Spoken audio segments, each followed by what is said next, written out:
اعوذ باللہ من الشیطان اللعین الرجیم بسم اللہ الرحمن الرحیم الحمدللہ الاول بلا اول کان قبلہ والآخر بالآخر یکون بعدہ قاصرۃ رؤیتہ ابصار الناظرین وعجزت ناطہ اوہام الواصفین وصلی اللہ علی اشرف الانبیاء والمرسلین وخاتم النبیین ابی القاسم محمد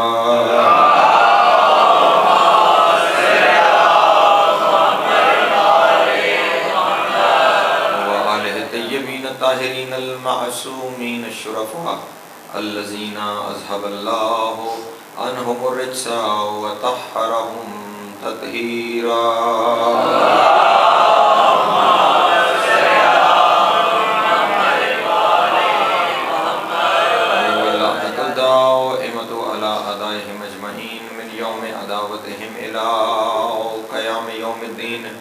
اما بعد فقد قال اللہ تبارک و تعالی فی محکم کتابہ المجید وفرقانہ الحمید وقولہ الحق وهو اصدق الصادقین بسم اللہ الرحمن الرحیم وجعلنا منہم ائمة یہدون بامرنا صلوات پر محمد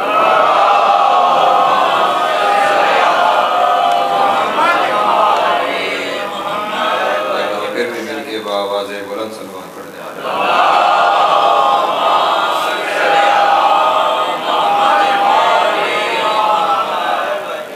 توجہ ہے گفتگو شروع کی جائے۔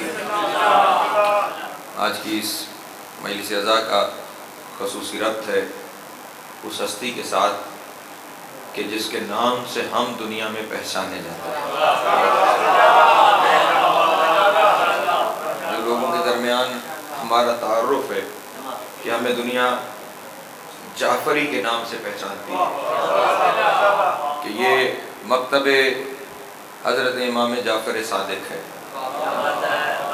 یہ لوگ فقہ جعفری سے تعلق رکھتے ہیں۔ میں اس سے پہلے کہ کسی تفصیل میں جاؤں اتنی بات اپنے دوستوں کے سامنے ضرور عرض کر دوں کہ یہ فقہ منسوب امام صادق کے نام سے ہو گئی ہے، لیکن یہ فقہ وہی ہے جو رسول لے کے آئے تھے۔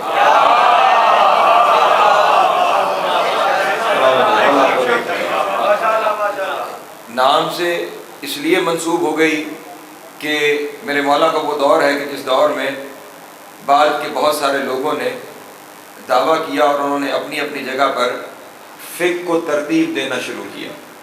برادران کے یہاں ائمہ اربعہ موجود ہیں، وہ 4 امام کے جنہوں نے فقہ کو ترتیب دیا، جن میں امام ابو حنیفہ، امام مالک، امام شافعی، امام احمد بن حنبل، برادران کے امام، انہوں نے اپنی اپنی جگہ پہ فقہ کو ترتیب دینے کی کوشش کی۔ کوئی فقہ حنفی کہلائی، کوئی فقہ شافعی کہلائی، کوئی فقہ حنبلی کہلائی، کوئی فقہ مالکی کہلائی۔ تو اس دور میں امام نے اس فقہ کو پھر سے زندہ کیا جو فقہ مصطفیٰ لے کر آئے تھے۔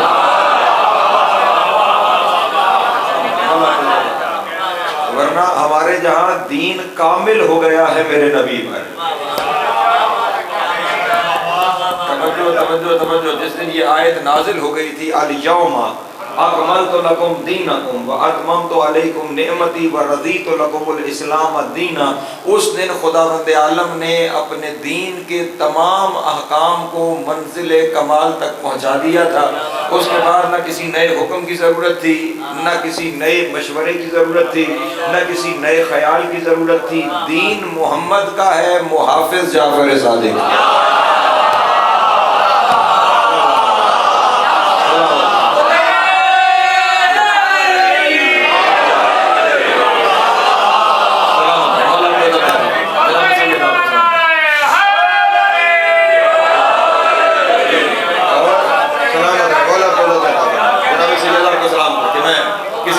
سفر بھی میں نے کرنا ہے، لیکن اب یہ جو جملے ہیں بڑے ضروری ہیں کہ میرے نوجوان دوستوں کے ذہنوں میں آ جائیں، اور میں ابتدا میں تمہید میں ہی جملوں کو اپنے دوستوں کے سامنے ادا کرتا چلا جا رہا ہوں۔ میں نے کہا کہ دین میرے نبی کا ہی ہے، شریعت میرے نبی کی ہی ہے، فقہ میرے نبی کی ہی ہے. لیکن خیال رکھیے گا کیونکہ خداوند اعلیٰ نے قرآن مجید میں ارشاد فرمایا نا لقد کان لکم فی رسول اللہ اسوۃ حسنہ. یہ جو حکم ہے خداوند اعظم کی طرف سے قیامت تک آنے والے ہر شخص کے لیے ہے کہ تمہارے لیے زندگی گزارنے کا اگر کوئی بہترین نمونہ ہے، اگر کوئی بہترین سیرت ہے تو وہ سیرت میرے نبی کی سیرت ہے.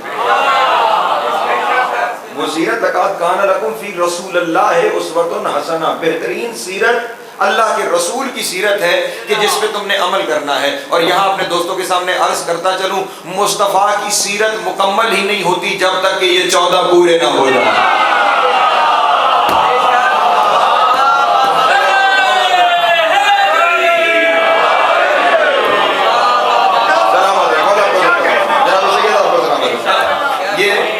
سیرت مصطفیٰ مکمل نہیں ہوتی کہ جب تک کہ ان ساری ہستیوں کے زندگی کو اس سیرت میں شامل نہ کر دیا جائے.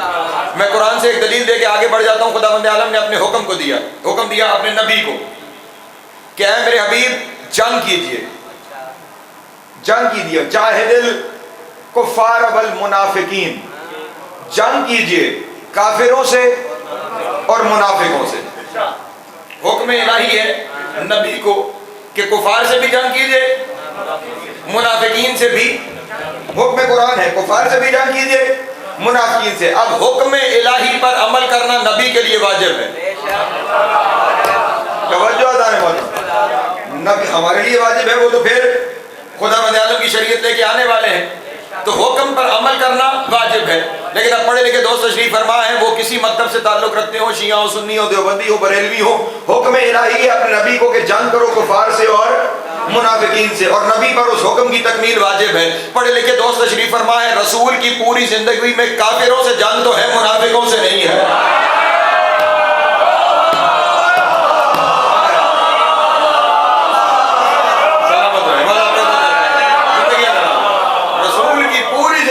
جنگ کفار سے آپ کو دکھائی دے گی. بدر سے لے کر حنین تک جتنی جنگیں ہیں وہ ساری کی ساری جنگیں کفار کے ساتھ ہیں. بدر ہے تو کفار مکہ کے ساتھ، احد ہے تو کفار مکہ کے ساتھ، خندق ہے تو کفار مکہ کے ساتھ، خیبر ہے تو یہودیوں کے ساتھ.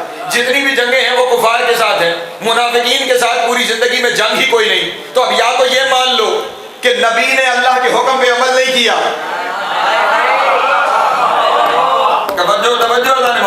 نبی نے اللہ کے حکم پر عمل نہیں کیا. اگر یہ کہو گے تو دین سے خارج ہو جاؤ گے، دین سے خارج ہو جاؤ گے، کیونکہ نبی پہ حکم لگا رہے ہو کہ انہوں نے خدا کے حکم پہ عمل نہیں کیا. تو پھر اب حکم پہ عمل کیسے ہوگا؟ تو نبی خود ارشاد فرما گئے کافروں سے میں جنگ کر رہا ہوں، منافقوں سے میری جگہ علی لڑے گا.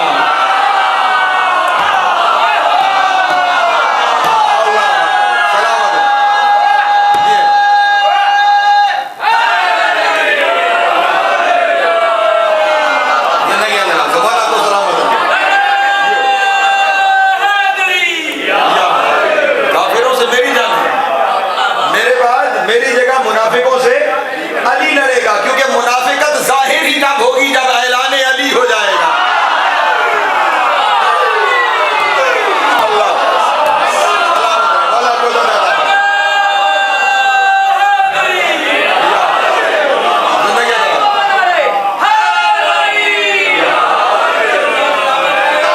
کیونکہ نبی نے سلامت ہے، نبی نے کہیں یہ ارشاد نہیں فرمایا، کہیں نبی نے یہ ارشاد نہیں فرمایا کہ مجھ سے محبت صرف وہ کرے گا جو مومن ہے، مجھ سے محبت صرف وہ کرے گا جو مومن ہے، مجھ سے بغض فقط وہ رکھے گا جو منافق ہے. اپنے بارے میں نہیں فرمایا، حتیٰ کہ خدا کے بارے میں بھی نہیں فرمایا، لیکن علی کے بارے میں ارشاد فرمایا یا علی لا یحبک الا مؤمن.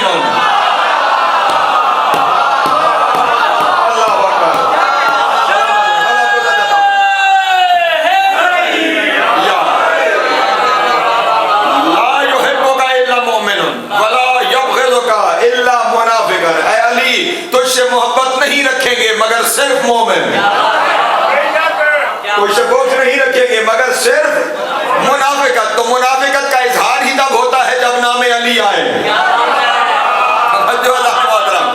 جب نام علی آئے تو پھر منافقت کا اظہار ہوتا ہے. بات کسی اور جانب نہ نکل جائے، مجھے اپنے امام پہ آپ کے سامنے کچھ باتیں عرض کرنی ہے. یاد رکھیے گا منافق زیادہ خطرناک ہے کافر سے.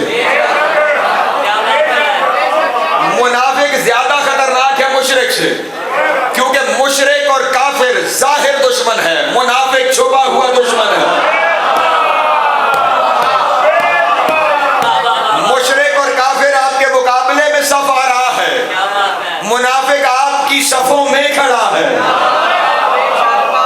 توجہ وہ خود آپ کی صفوں میں موجود ہے. اس لیے آستین کا سانپ زیادہ نقصان دیتا ہے.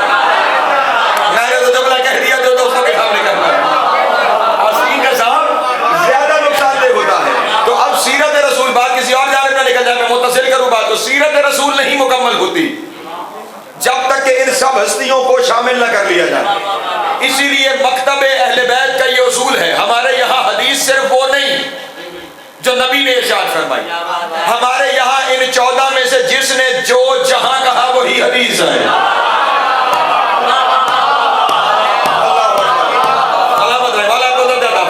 ان 14 ہستیوں میں سے جس نے جو جہاں کہا وہی حدیث ہے. اس لیے یہ قانون ہے کہ اگر کسی حدیث کی سند امام تک پہنچ جائے اور پھر چاہے امام نے یہ نہ بھی فرمایا ہو کہ میں نے مثلا امام صادق سے ہے اگر، تو امام یہ نہ بھی فرمائے کہ میں نے اپنے بابا سے سنا، میں نے انہوں نے اپنے بابا سے سنا، انہوں نے اپنے بابا سے سنا، انہوں نے رسول اللہ سے سنا، امام اگر یہ نہ بھی فرمائے تو یہ بات طے ہے کہ جو امام فرما رہے ہیں وہی رسول کا فرمان ہے.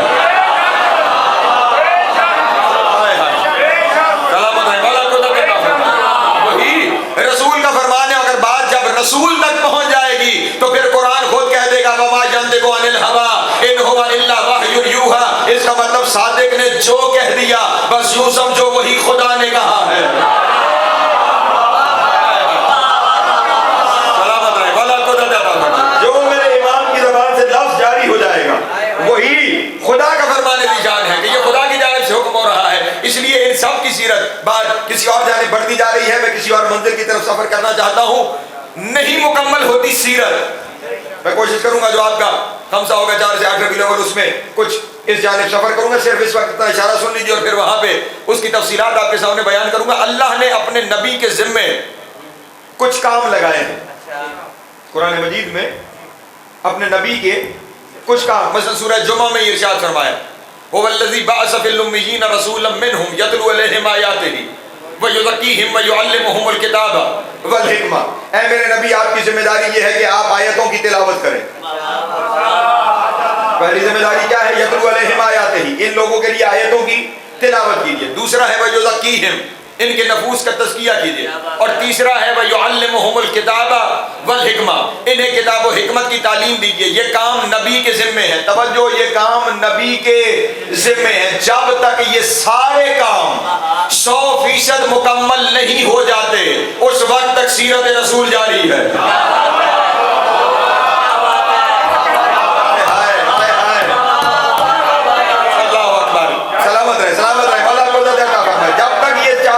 مکمل نہیں ہو جاتے اس وقت سیرت رسول جاری ہے، ختم نہیں ہو سکتی کیونکہ نبی کی ذمہ داری ہے.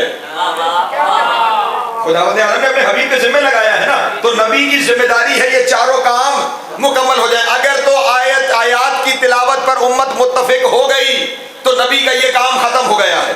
اور اگر آج تک امت تلاوت آیات پر متفق نہیں ہو سکی تو ابھی کام ختم نہیں ہوا.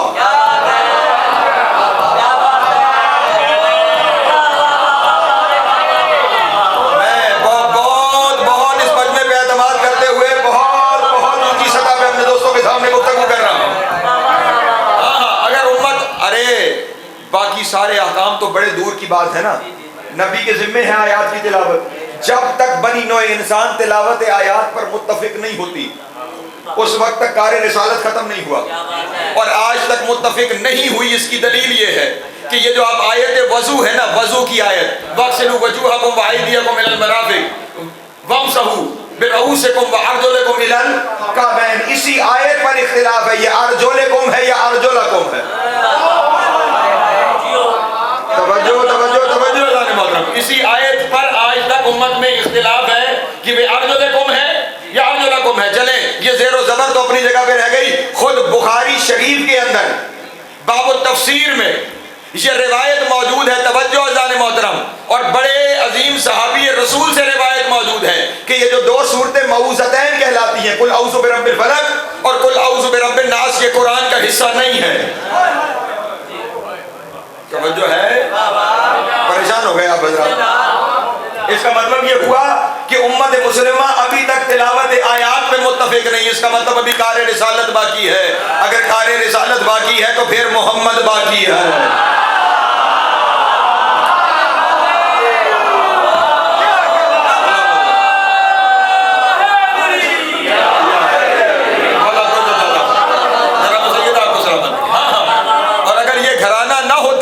تو یہ تلاوت آیات کا کام ہی, باقی تو بات کی منزلیں ہیں نا, یہ تلاوت آیات کا کام ہی مکمل نہیں ہوتا اگر ان ہستیوں کو شامل نہ کر لیا جائے. بلکہ جملہ بدل کے کہوں, آیتیں سمجھ ہی نہ آتی اگر یہ نہ ہوتے.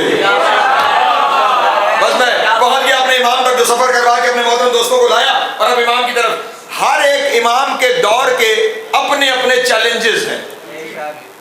توجہ ہے میرے محترم دوستوں؟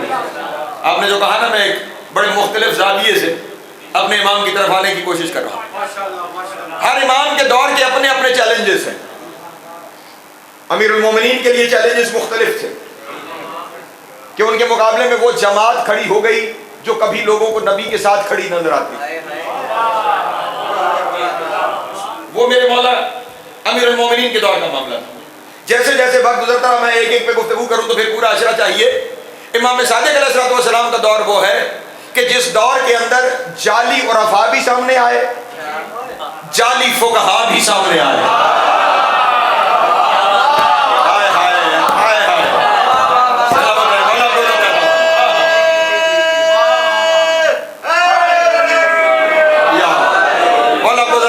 میں یوں آپ کے سامنے کہہ دوں تو زیادہ بات آسان ہو جائے گی.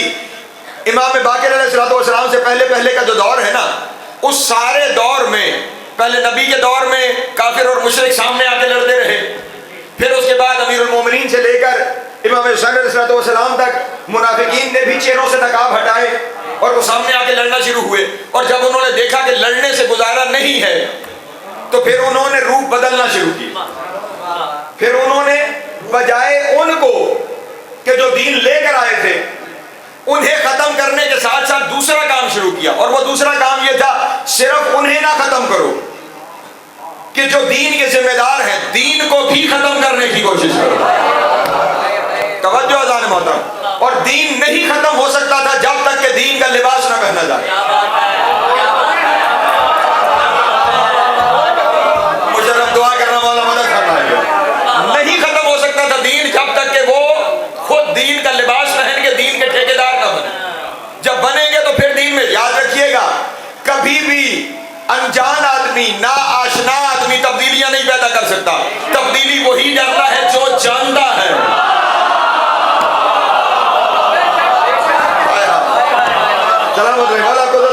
تبدیلی وہی کرتا ہے جو آشنا ہوتا ہے, جو جانتا ہے. مثلا میں بس اپنے امام کے ساتھ رابطہ ہوں. میرے مولا کے دور میں نے کہا نا, جعلی عرفاء, جعلی فقہا, اور انہی کو طرف لوگوں کو انہوں نے اپنی طرف. بندوں کا مزاج ہے, یہ نئی نئی باتیں سن کے نا حیران بھی ہوتے. اچھا اچھا اچھا یہ بھی ہے. اور پھر اپنی ناآشنائی کی وجہ سے اس سے متاثر بھی ہوتے کیونکہ خود نہیں جان رہے ہوتے. اور نبی کے بعد جو دین بدلنے کا پروسیس تھا نا, اس پروسیس کا پہلا حصہ یہ تھا کہ لوگوں کو دین سے دور کرو. توجہ یا میرے مولا, لوگوں کو دین سے دور کرو اور بعد میں دین بدلو تاکہ انہیں خبر ہی نہ ہو کہ بدلا گیا.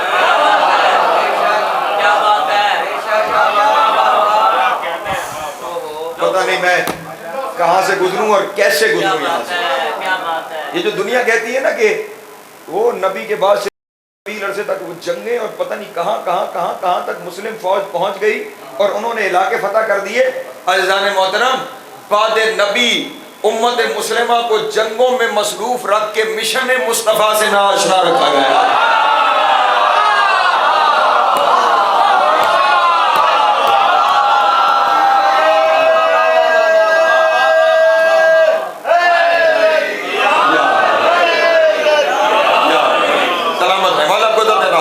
نبی جنگیں لڑنے اور لڑوانے نہیں آئے تھے. میں نے ابھی آپ کے سامنے نبی کے کام بیان کیے, ان میں سے کوئی ایک کام ایسا نہیں. یتلو علیہم آیاتہ ویزکیہم ویعلمہم الکتاب والحکمہ, آیتوں کی تلاوت کیجئے, لوگوں کو تزکیہ نفس کیجئے, کتاب و حکمت کی تعلیم دیجئے، کہیں نہیں کہا نبی حکومت قائم کیجئے۔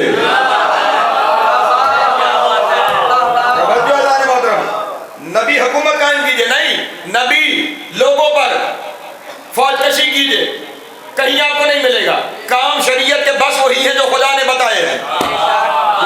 تو پہلے لوگوں کو اس حقیقت سے دور کیا گیا اور پھر اسے بدلنے کی کوشش کی گئی۔ بدلنے کے بعد یہیں سے سمجھیے گا، اور اس لیے خدا بند عالم نے بعد نبی یہ پورا نظام رکھا جو محافظ نبوت ہے، جو محافظ دین حق ہے۔ بس یہیں سے سمجھیے گا، مدینہ ہے خود نبی کا مدینہ، خود نبی معظم کا مدینہ۔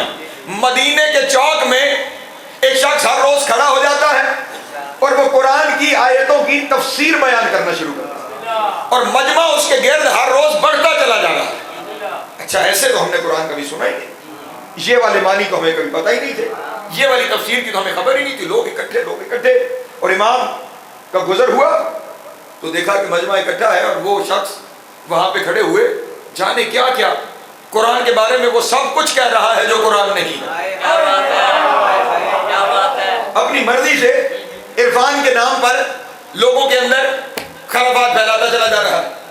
امام علیہ السلام نے وہیں پہ کھڑے ہو کے تحمل سے اس نے جو کچھ کہا، توجہ، وہ سب کچھ سنا۔ حکمت امام دیکھیے گا، کیونکہ امام دلوں میں جھانک لیتے ہیں اور جانتے ہیں کہ کس کو کہاں دین کا ایک اہم ترین، خداوند عالم نے یہ حکم فرمایا ہے نا کہ ادعو الی سبیل ربک بالحکمت والموعظۃ الحسنہ، لوگوں کو دین کی طرف بلاؤ حکمت کے ذریعے، موعظہ حسنہ کے ذریعے۔ براہ راست اٹیک نہیں ہو جاتا، حکمت، تدبر، تدبیر ضروری ہے۔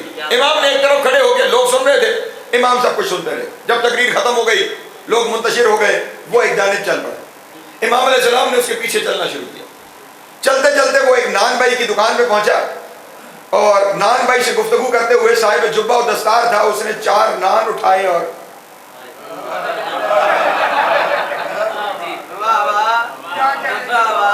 بڑی ہوا کا یہ تو فائدہ ہوتا ہے۔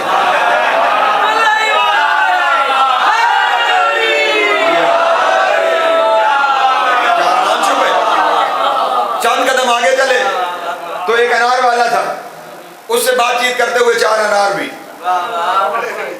اب یہاں اگلی جگہ پہ توجہ فرمائیے گا، چلتے ہوئے شہر سے کچھ باہر آیا، اور تھوڑے دور ایک کٹیا تھی، ایک جھونپڑی تھی۔ سمجھیے گا دین جو آل محمد کا دین ہے، حفاظت کی تدبیر سمجھیے گا۔ وہاں پہ ایک غریب نادار بیمار بیٹھا ہوا تھا، اس نے وہ 4 نان اور وہ انار بھی اس شخص کو دے دی، یہ لو، یہ تمہارے لیے لائے ہوں، تم کھاؤ۔ بیمار نادار آدمی تھا، اس نے کھایا، وہ خوش ہو گیا۔ امام اپنے دولت قدے کو تشریف لے گئے، وہ شخص اپنے گھر کو چلا گیا۔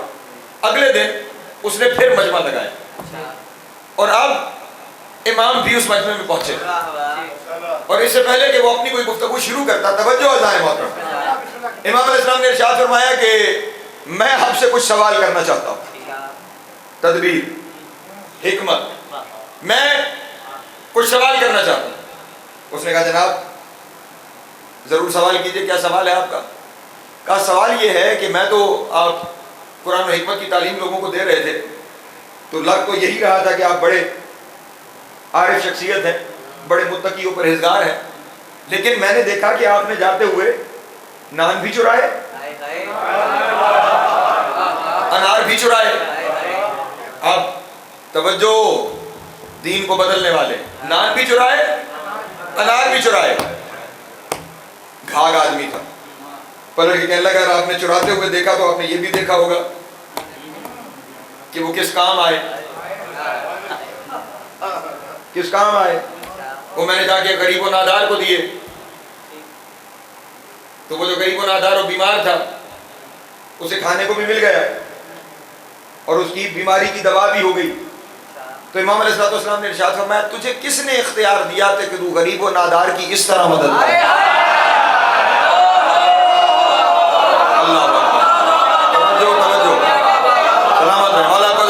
میرے ساتھ سفر کیجیے گا، بڑی مشکل منزل سے گزرا ہوں، اور عرفات سے نکل کے فقہا کی طرف جاؤں گا، لیکن یہاں پہ توجہ فرمائیے گا۔ اس نے پلٹ کر کہا ذرا پہلے تعارف تو کرواؤ کہ ہو کون۔ فرمانے لگے میں امت محمد کا ایک فرد ہوں. کہا نہیں، نام بتاؤ، اپنا تعارف کرواؤ. کیا کہنے تعارف کے؟ فرمایا میں جعفر ابن محمد بن علی بن حسین بن علی ابن ابی طالب.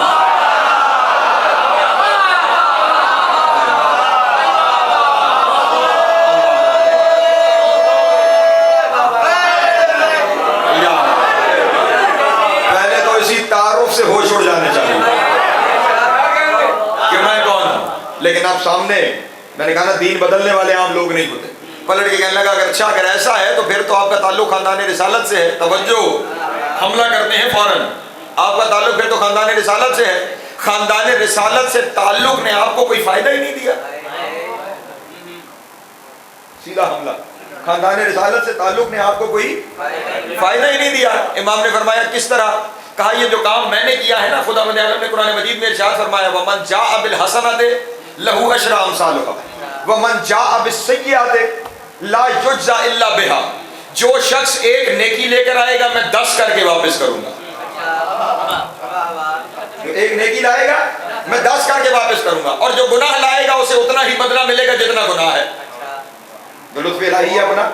نیکی لاؤ گے 10، جو گناہ کیا اس کا اتنا ہی بدلہ جتنا گناہ، یعنی ایک گناہ تو اس کی ایک سزا ہے.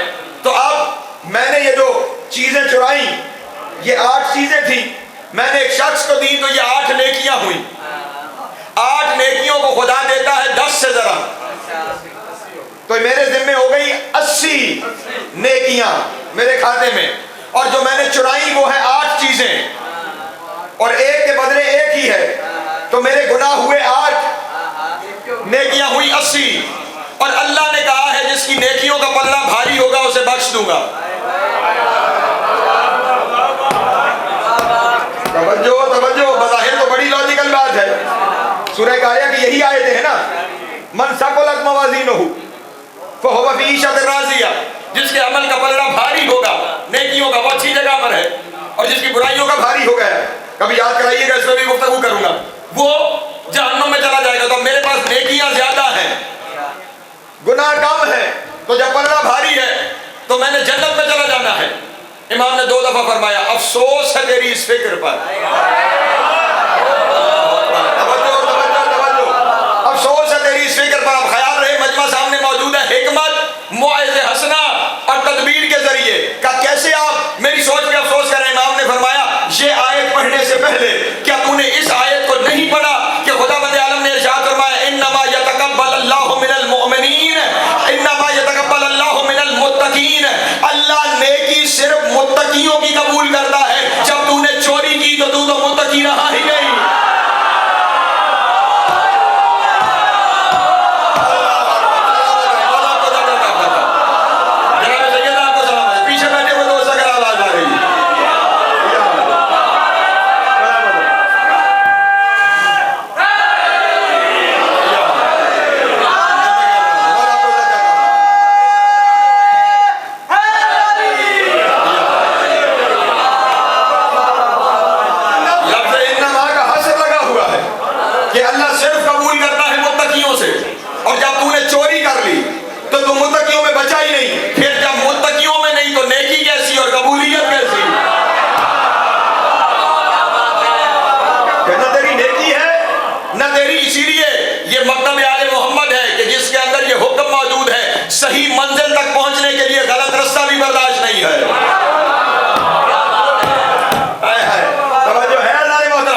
فرمان معصوم ضروری ہے. وہ ساتھ ہوگا موجود تو پھر سمجھ میں آئے گا کہ معاملہ کہاں تک. یہ تو معاملہ عرفاء کا تھا. فقہاء کا معاملہ بھی یہ ہے کہ ایک دن دنیا کا ایک فقیہ اور بڑا مشہور فقیہ امام کے دروازے پر آیا. کچھ چیزیں پریشان تو نہیں ہو رہے آپ کبھی اس انداز سے بھی سنیے.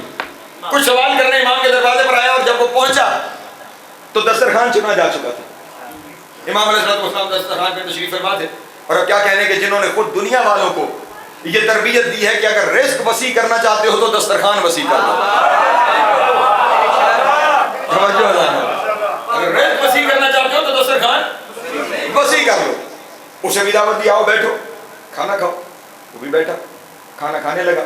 جب کھانا کھا چکے دسترخوان بڑھایا جانے لگا تو امام علیہ السلام نے اب یہاں پہ آپ کے لیے بھی دعوت ہے, پیغام ہے.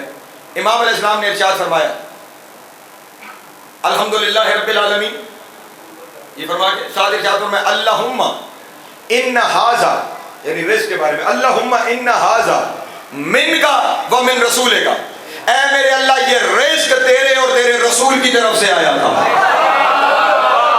ہائے ہائے ہائے ہائے, توجہ توجہ توجہ اذان محترم. اللہم ان ھذا من کا و من رسول کا, یہ رزق تیرے اور تیرے رسول کی طرف سے آیا تھا. اب جن کے یہاں خدا کے علاوہ کسی کو لے آنا شرک ہے, اس نے فوراً امام کے سامنے بھی بیٹھے ہوئے کہا نقل کفر نہ باجت کہ حضور آل رسول ہو کر خدا نے کہا شرک کے مرتکب ہو گیا, شرک کے مرتکب ہو گیا.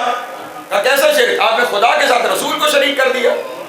کیا فرما رہے ہیں کہ یہ رزق خدا اور اس کے رسول کی طرف سے تھا, آپ نے خدا کے ساتھ رسول کو شریک کر دیا اس رزق کے معاملے میں, اور نام لے کے شریک کر دیا. توجہ بات محترم دوست, نام لے کر, ویسے تو الگ مانگ لینا اپنی جگہ پہ ایک معاملہ, یہاں پہ تو نام لے کر تیرے اور تیرے رسول کی طرف سے تھا. یہ خدا کے ساتھ آپ نے شرک کر دیا. امام نے فرمایا کیسے شرک ہے؟ کہ خدا لا شریک ہے اور آپ نے نبی کو اس کے ساتھ شریک کر دیا. امام علیہ السلام نے ارشاد فرمایا وہ لا شریک ہے منزل الوہیت پر.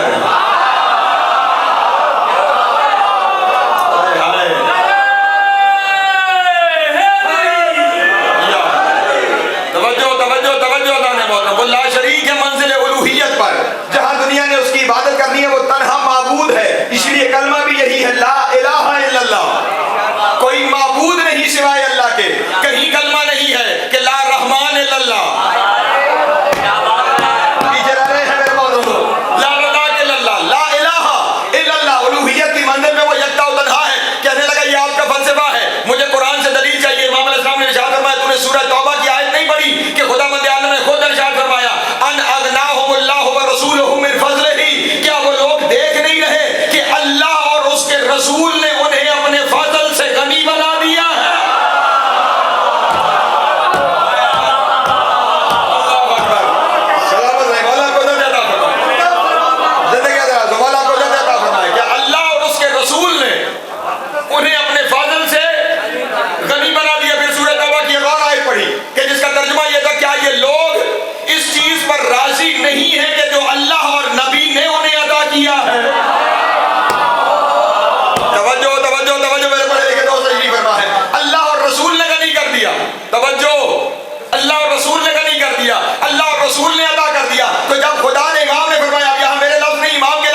ولی اللہ ہے.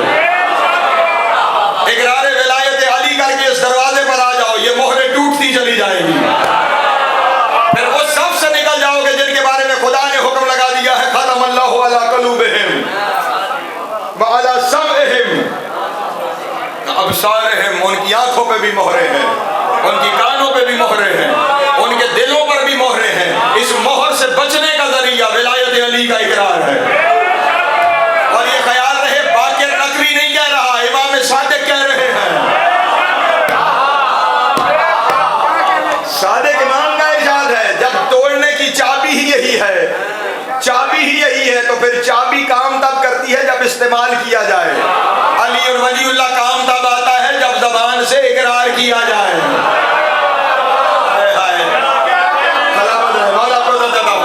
جناب سید آپ کو سلامت رکھے. یہاں سے اور پھر میں اپنے دوستوں کے سامنے عرض کرتا چلوں, یہ گھرانہ, میں بہت وقت ہو گیا, بس تھوڑی دیر اور اجازت ہے, میں تھوڑی دیر اور اپنے دوستوں کو دینا چاہتا ہوں, تاکہ ورنہ میرے مولا کی ہستی وہ ہستی ہے, اتنے محاسن ہیں, اتنے محاسن ہیں, اتنے محاسن ہیں. مجھ جیسا فقیر عشرہ نہیں عشرے درکار ہوں گے. امام صادق علیہ السلام کی سیرت کے مختلف ایک سلوات پڑھ دیں میرے مولا کی ذات میں.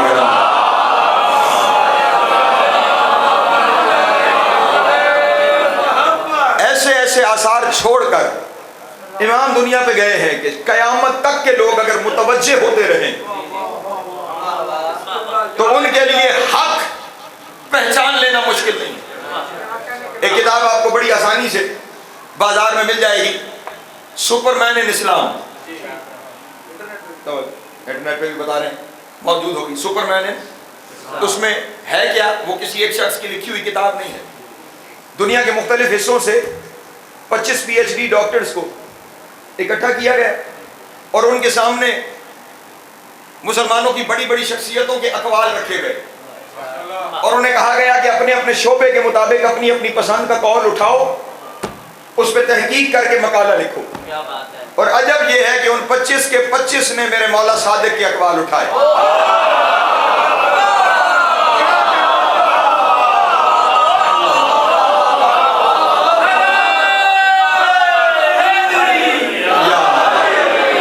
جیسے جیسے علم ترقی کرے گا ویسے ویسے اس گھرانے سے قرب بڑھتا جائے گا. یہ 14 صدیوں سے جو امت مسلمہ کو علم سے دور رکھا گیا, یہ کوئی حادثہ نہیں, باقاعدہ سازش ہے. مولوی کا محتاج بنا کے علم سے دور رکھنا یہ باقاعدہ سازش ہے, کیونکہ ممکن ہی نہیں کہ بندہ علم کی طرف بڑھے اور باب العلم سے دور ہو جائے.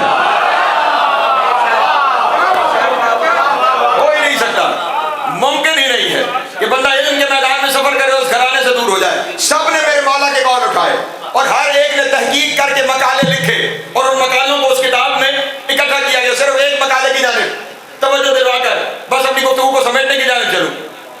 امریکہ کا ایک ڈاکٹر, بچوں کا اسپیشلسٹ, اس نے امام علیہ السلام کا یہ قول اٹھایا. امام نے فرمایا ماں جب بھی بچے کو اٹھائے بائیں پہلو پہ اٹھائے. کیسے اٹھائے؟ بائیں پہلو پہ. جب بھی سلائے بائیں پہلو پہ سلائے.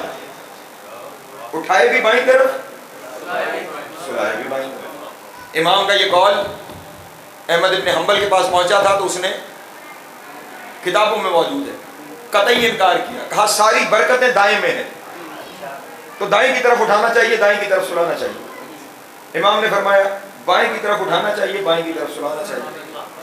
اس نے اٹھایا فرمان, اور اب وہ تحقیق کے لیے نکلا تو اس نے تحقیق کا پہلا جو مرحلہ, جب انسان سفر میں نکلے نا پھر خدا توفیقات میں اضافہ کرتا ہے, اس نے پہلا مرحلہ یہ کیا کہ اس نے دنیا کے مختلف حصوں سے 400 وہ تصویریں اکٹھی کی, 400 وہ تصویریں اکٹھی کی جن میں ماؤں نے بچوں کو اٹھا رکھا تھا.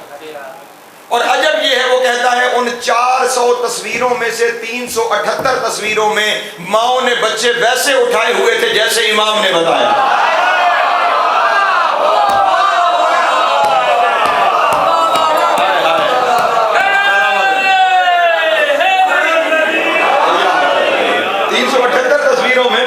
ویسے اٹھا رکھے تھے جیسے امام نے ارشاد فرمایا تھا. اس کا مطلب یہ ہوا اس کی تحقیق کا پہلا سٹیپ یہ تھا جو امام نے فرمایا وہی فطرت بھی کہہ رہی ہے.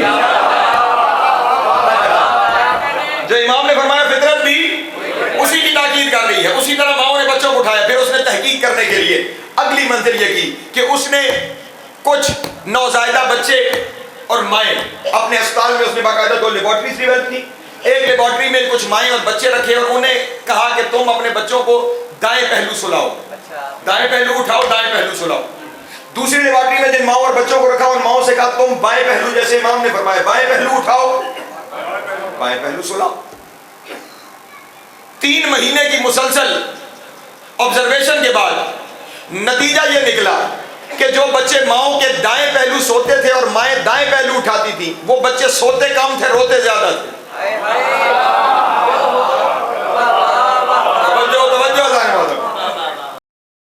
روتے زیادہ تھے. ان کا گروتھ ریٹ بھی کم تھا, ان کی نشوونما کم تھی. اور جو اس طریقے سے بچوں کو لے کے چل رہی تھی جس طرح امام نے بتایا, وہ بھی فطرت کے مطابق وہ روتے کم تھے, سوتے زیادہ تھے.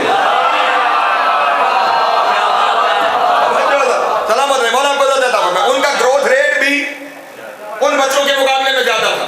اب اس نے کہا کہ مجھے فطرت سے بھی نتیجہ وہی نکلا جو امام نے فرمایا, تجربے سے بھی نتیجہ وہی نکلا جو امام نے فرمایا. توجہ اللہ نے محترم, نتیجے تو وہی آ رہے ہیں جو امام نے فرمائے, لیکن وجہ کیوں ہے, امام نے یہ کیوں فرمایا. توجہ, منظر یہاں پر ہے کہ امام نے یہ کیوں فرمایا. اب کیونکہ ماڈرن دور کا بندہ ہے تو بہت ساری سائنسی طریقہ کار نکل آئے ہیں کہ جن کے ذریعے سمجھا جا سکتا ہے کہ بچہ جب شکم مادر میں ہوتا ہے تو معاملہ کیا ہوتا ہے. امام نے تب فرمایا تھا جب ایسی کوئی سائنس بظاہر دنیا کے سامنے موجود نہیں تھی. اس نے کہا یہ اس وجہ سے ہے, توجہ, یہ اس وجہ سے کہ بچہ جب شکم مادر میں ہوتا ہے تو اس کی خوراک اور زندگی کا دار و مدار ماں کے دل کی دھڑکن کے ساتھ ہوتا ہے.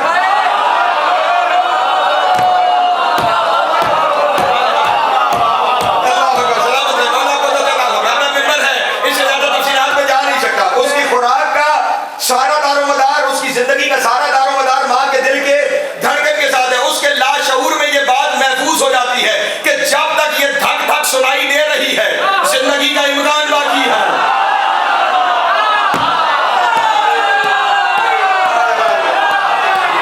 اللہ اکبر, سلامت ہے. پیچھے بیٹھے ہوئے لوگ لیکن آواز پہنچ رہی ہو.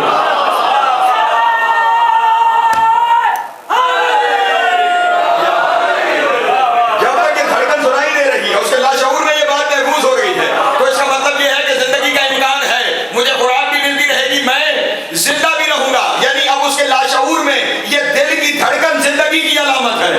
اور جب وہ دنیا میں آ گیا, ذہن تو وہی ہے, دماغ شعور بھی وہی ہے, لاشعور بھی وہی ہے. اس لیے دنیا میں آ کر بھی اسے یہی خیال ہوتا ہے جب تک دھڑکن سنائی دے گی میری زندگی محفوظ ہے. جب دھڑکن سنائی نہیں دے گی تو وہ خود کو غیر محفوظ تصور کرتا ہے. جب بائیں پہلو آئے گا تو دل تو دائیں جانب ہے, دل تو بائیں جانب موجود ہے نا, بائیں جانب. تو اگر دائیں جانب سنایا جائے گا تو دل سے فاصلہ بڑھے گا, دل سے فاصلہ بڑھے گا, دھڑکن نہیں سنائی دے گی. جب بائیں جانب ہوگا تو دل کی دھڑکن سنائی دے گی, سکون میں بھی رہے گا.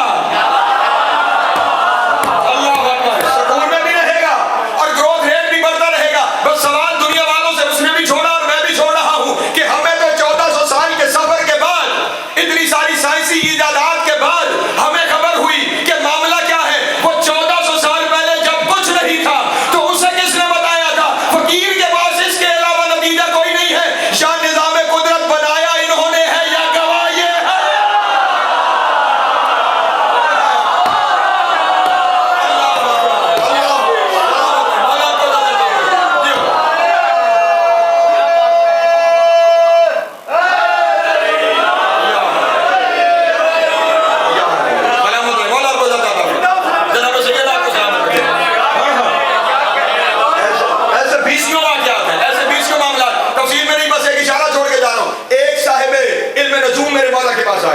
اور اس میں امام کے ساتھ علم نجوم پہ گفتگو کرنا شروع کی. امام علیہ السلام نے ارشاد فرمایا تو جو کہہ رہا ہے نا اس میں بہت کچھ ٹھیک ہے اور اس میں بہت کچھ غلط بھی ہے. بہت کچھ ٹھیک بھی ہے اور بہت کچھ غلط بھی ہے. کہ ٹھیک کیسے ہے اور غلط کیسے ہے؟ کہ ٹھیک کچھ اس لیے ہے کہ جو ستاروں کی روایتی چال ہے اس کے مطابق تو جو کچھ کہہ رہا ہے وہ ٹھیک ہے, لیکن اتنا خیال رکھنا دنیا میں کچھ ایسے ہیں جب چاہیں ستاروں کی حرکت بدلے.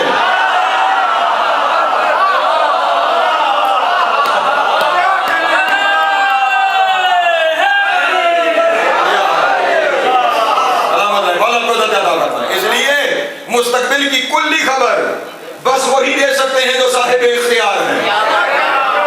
تم قیاس آرائیاں کر سکتے ہو, باتیں کر سکتے ہو, حقیقت کی طرف تم لوگوں کو لے کر نہیں جا سکتے. تو اس لیے میں نے عرض کیا جتنا علم ترقی کرے گا اتنے لوگ اس دروازے کے قریب ہوتے چلے جائیں گے. اور اگر یہ نہ ہو تو کار رسالت مکمل نہیں ہوتا. دنیا کو اس گھر سے ساری دشمنی ہی اسی لیے تھی کہ جب تک رہیں گے اس وقت تک نبی کا کام ہوتا رہے گا.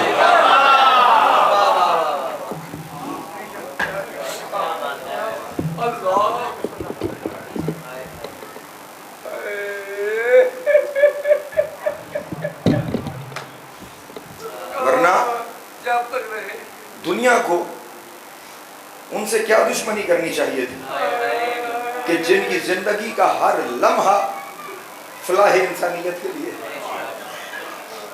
بالخصوص جس امام کا تذکرہ ہے, اس امام کے پاس تو روزانہ ہزاروں کی تعداد مسائل ہیں اور وہ اپنے مسائل کا حل لے کر اس بارگاہ سے جا رہے ہیں. وہ دین مصطفیٰ سے مستفید ہو کر اس بارگاہ سے جا رہے ہیں. کبھی وقت ہوا تو میں اس ثقافت پہ گفتگو کروں گا جس ثقافت کی بنیاد میرے اس امام نے رکھی. ایک باقاعدہ ثقافت ہے جس کی بنیاد میرے مولا نے رکھی ہے, اور اسی ثقافت کا ایک حصہ ہے عزاداری حسین ابن علی. جس ثقافت کی بنیاد میرے امام نے رکھی اسی ثقافت کا ایک حصہ عزاداری ہے. میں زمانہ سے جملہ کہہ رہا ہوں کہ عزاداری کے بارے میں اور عزاداری کے فضائل اور عزاداری کے اجر و ثواب کے بارے میں سب سے زیادہ روایتیں میرے اسی امام سے.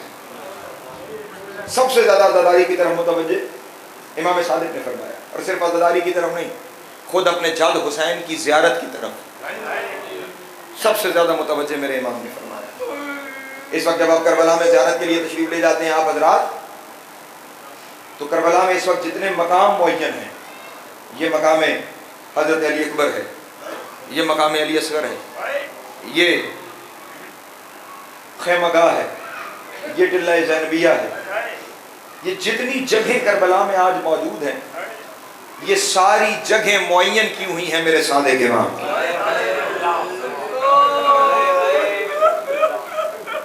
کوئی اتنا کربلا سے عجب تعلق ہے میرے اس مولا کا. آج بھی کربلا میں مقام امام صادق موجود ہے. نہر علقمہ کے پار میرے مولا کا گھر موجود ہے جہاں آ کر قیام فرمایا کرتے تھے, اور صرف قیام نہیں فرمایا کرتے تھے, اپنے صحابہ کو ساتھ لے آتے تھے, اور پھر ہر روز اپنے صحابہ کو لے کر کسی نہ کسی مقام پہ کھڑے ہو کے یہ وہ جگہ ہے میرے صحابیوں جہاں اکبر کو برشی ماری ہے.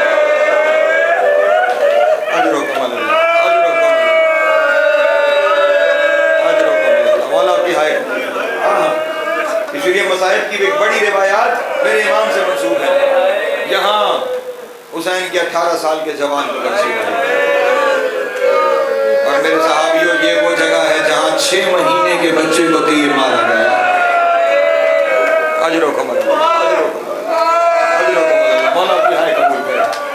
آؤ میرے صحابیوں میں تمہیں بتاؤں یہ وہ منزل ہے کہ جہاں ہمارے عباس کا دایاں بازو مذاہب بھی بیان فرماتے تھے, سادگیریاں بھی فرماتے تھے. یہ وہ جگہ ہے جہاں دائیں بازو کو قلم کیا ہے, یہ وہ جگہ ہے جہاں عباس نے زین چھوڑی. ایک منزل سامنے آ گئی امام سے متصل میں بیان کرتا چلوں.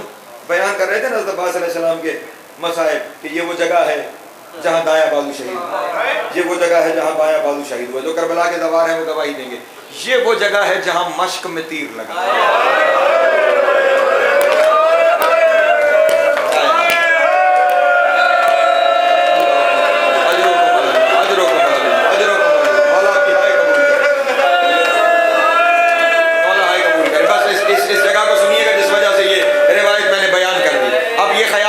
جہاں امام نے زین چھوڑی ہے وہیں پہ امام کی قبر مطہر ہے, اور وہ جگہ جہاں مشق میں تیر لگا ہے وہ قبر سے آگے ہے. جگہ وہ جگہ قبر سے آگے ہے. صحابی نے سوال کر دیا روتے روتے, کہا مولا مشق میں تیر لگا یہاں پر, تو پھر زین اس سے آگے چھوڑنی چاہیے تھی یا اسی جگہ پہ زین چھوڑنی چاہیے تھی؟ یہ پیچھے واپس یہ پیچھے والی جگہ کیوں ہے جہاں زین چھوڑی؟ کہا یہ جگہ اس لیے ہے جب مشق میں تیر لگ گیا، عباس نے گھوڑے کا رخ خیام سے واپس دریا کی جانب موڑ کے کہا پانی نہیں ہے تو خیموں میں کیوں جاؤں؟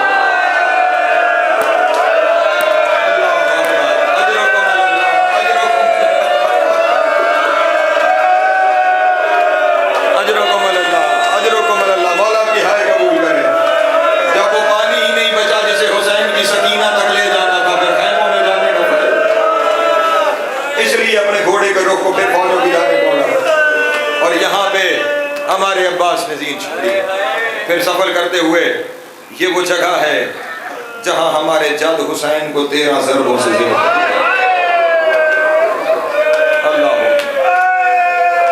اور یہ لفظ جو لفظ میں عرض کرنے جا رہا ہوں، جس کی وجہ سے اس بات کو شروع کیا، سفر میں شہادت کی جانب کروں گا، جس جگہ پہ سب سے زیادہ ماتم کیا ہے نا امام نے، جانتے ہو وہ جگہ کون سی ہے؟ چلتے چلتے ایک جگہ پر پہنچ کر نا امام نے اتنا ماتم کیا کہ امامہ کھل کے گلے میں آیا، اور لوگوں نے کہا مولا تفصیل سے پہلے اتنا ماتم، روتے ہوئے کہا یہ وہ جگہ ہے جہاں بہن نے 70 قدم پہ کھڑے ہو کے بھائی کو ذبح کیا۔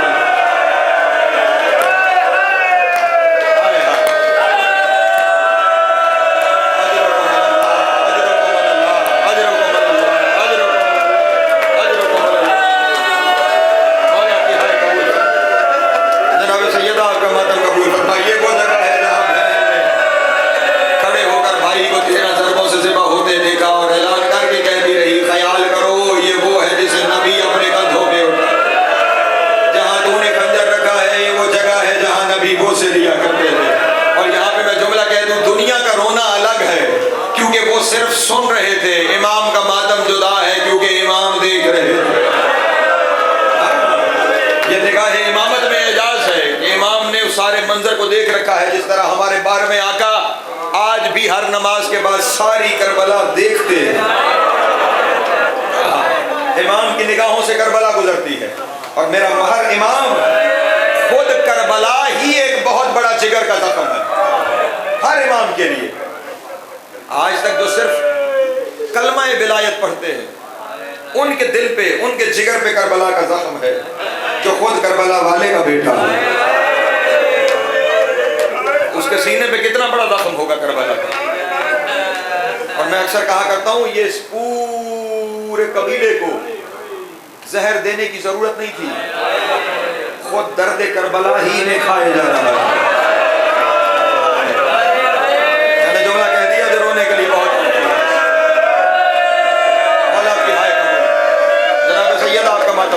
بس دو لفظوں کی زحمت ہے تاکہ میرے حصے کا کام مکمل ہو سکے، امام کو پرسہ دیا جا سکے۔ اور پھر یہ امام لوگ سمجھتے ہیں شاید امن کی زندگی، نا عزیزان محترم، صرف 144 ہجری سے لے کر 148 ہجری تک ان 4 سالوں میں 2 سال ایسے ہیں کہ جن میں بار بار مدینے سے بلا کے کوفے نظر بند کیا جاتا، بار بار مدینے سے بلا کر کوفے میں نظر بند کیا جاتا ہے، اور مدینے نے 2 دفعہ اہل بیت نبی کے گھر جلتے ہوئے دیکھے۔ اجر و کمل 2 دفعہ مدینے نے اہل بیت نبوت کے گھر جلتے ہوئے دیکھے۔ پہلی وہ منزل تھی کہ جب نبی کی مظلوم بیٹی کے گھر کو آگ لگائی۔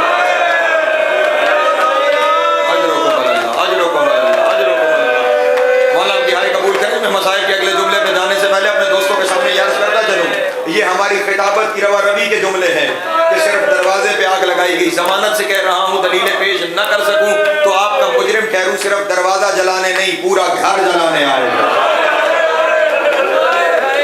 اجرکم اللہ، اجرکم اللہ، اور صرف گھر نہیں، گھر مکینوں سمیت جلانے آئے گا، گھر مکینوں سمیت جلانے آئے گا۔ پہلے وہ آگ جو نبی کی بیٹی کے دروازے پہ لگائی گئی، دوسری دفعہ مسلمان آگ لے کر میرے مولا صادق کے دروازے پر آئے۔ اجر و کمال اللہ، اجر و کمال اللہ، اجر و کمال اللہ۔ مولا کی ہائے قبول کرے، منظور کے حکم سے میرے مولا کے گھر کو چاروں طرف سے آگ لگائی گئی۔ اللہ اکبر۔ جب چاروں طرف سے آگ لگائی گئی نا، تو جو گھر میں سیدادیاں تھیں، جو مستورات تھیں، اللہ اکبر، شروع کیا. جس طرح کربلا سے ایک خیمے سے دوسرے خیمے میں جاتی تھی، آج مدینے میں ایک حجرے سے دوسرا حجرا، دوسرے حجرے سے تیسرا حجرا، اللہ اکبر، دوسرے حجرے سے تیسرا حجرا. اور اب کیونکہ امام خود بھی موجود تھے، امام کے بیٹے بھی موجود تھے، جن میں سرکار کاظم بھی موجود تھے، سارے بیٹوں نے اور امام نے مل کر، میں نہیں جانتا کس طرح اس آگ کو بجھایا، کس طرح اس اتنا، لیکن پھر بھی بجھانے میں اتنی دیر لگ گئی کہ گھر کا صرف ایک حجرا باقی رہ گیا. اجرکم اللہ، اجرکم اللہ، اجرکم اللہ. مولا کی ہائی قبول کروائے. گھر کا صرف ایک حجرا باقی رہ گیا، جس حجرے میں سیدزادیوں نے پناہ لے رکھی تھی، جس میں بیویاں باقی رہ گئی تھی. جب آگ بجھ گئی نا تو اس وقت امام علیہ السلام نے اس حجرے کے دروازے پہ بیٹھ کے اونچا بین کرنا شروع کیا. ہاں ہاں، یہ بین کر کے رونا، یہ ہائے کر کے رونا تیرے چھٹے امام کی سنت ہے. امام نے دروازے پہ بیٹھ کے بلند آواز سے ہائے کر کے رونا شروع کیا.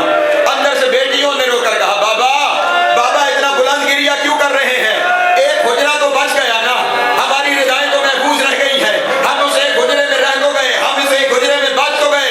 امام نے کہا اسی بات کو تو رو رہا ہوں، اسی بات کو تو رو رہا ہوں. کہا بابا سمجھاؤ نا، کہہ کیا رہے ہو؟ اس وقت امام نے یہ جملہ کہا تھا، دعا کرو کسی ایسے گھر کو آگ نہ لگے جہاں بجھانے والا کوئی نہ ہو. میری بیٹیوں، آج تمہارے بھائی بھی موجود تھے، تمہارا بابا بھی موجود تھا، آج آگ لگائی گئی، ہم نے مل کے آگ بجھائی. لیکن میرا سلام میری دادی زینب پر ہے کہ جب آگ لگائی گئی کوئی بجھانے والا نہیں تھا. ایک خیمے سے دوسرے خیمے میں جاتے ہوئے رو رو کے کہتی تھی، اے نبی کی امت، ہم نبی کی نواسی ہیں. اجرکم اللہ، اجرکم اللہ، اجرکم اللہ. مولا تمہاری ہائے قبول کرے. اگلا جملہ سناؤ امام کا. امام نے رو کر کہا، میری بیٹیوں، تمہارا آخری حجرہ بھی بچ گیا، تمہاری چادر بھی بچ گئی. اور میرا سلام جس کا نہ کوئی خیمہ بچا نہ چادر بچی، لوگ نیزوں کے ساتھ ہماری دادی کی چادر. اجرکم اللہ، اجرکم اللہ، اجرکم اللہ. مولا کی ہائے قبول کرے. جناب سیدہ آپ کا ماتم قبول کرے. بس ایک لمحہ اور، بس ایک لمحہ اور. میں نے سمیٹ لیا اپنے بیان کو، میں نے سمیٹ لیا اپنے بیان کو. جو اس طرح کربلا کو روکتا تھا کہ ہر منزل پر، ہر وقت پر جب کوئی چیز سامنے آئی، ہائے حسین، ہائے زینب، اپنی مصیبتوں پر نہیں، اپنی تکلیفوں پر نہیں، حسین کی تکلیفوں پر، حسین کی مصیبتوں پر روتا تھا. جس کا ہر وقت وتیرہ ہی رونا تھا، اسے زہر دینے کی ضرورت کیا تھی؟ اللہ اکبر. اجرکم اللہ، اجرکم اللہ. مولا کی ہائے قبول کرے. بنو امیہ والوں نے تو اپنی جگہ ظلم کیے، یہ بنو عباس اس سے کم نہیں تھے. منصور دوانگی نے وہ زہر منگوایا، روایت کتابوں میں موجود ہیں. وہ زہر منگوایا گیا کہ اگر اس کا ایک قطرہ کسی جانور کے سینگ میں رکھ دیا جائے، دودھ کی جگہ خون آنا شروع ہو جائے گا. اللہ اکبر. ہاں ہاں، خون آنا شروع ہو جائے گا. اور یہاں روایت موجود ہے، اگر اس کا ایک قطرہ دجلہ میں ڈال دیا جاتا تو دجلہ کی ساری آبی مخلوق مر مر کے دریا سے باہر آنے لگتی. اللہ اکبر. وہ زہر منصور دوانگی نے میرے 6 امام کو دیا.